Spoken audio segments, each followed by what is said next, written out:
It's a 2010 Ford F-150 with the 4.6 liter 3 valve. I'm trying to figure out what this ticking, clicking noise is. If you guys have any ideas, let me know. Let you guys listen to it.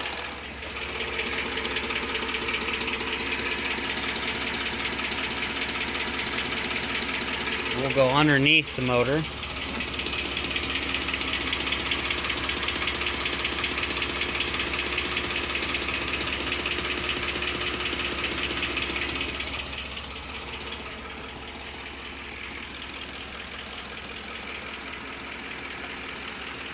Close the hood.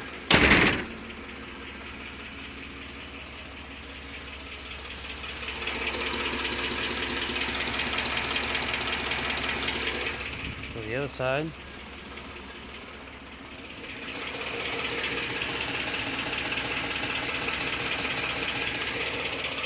Underneath again.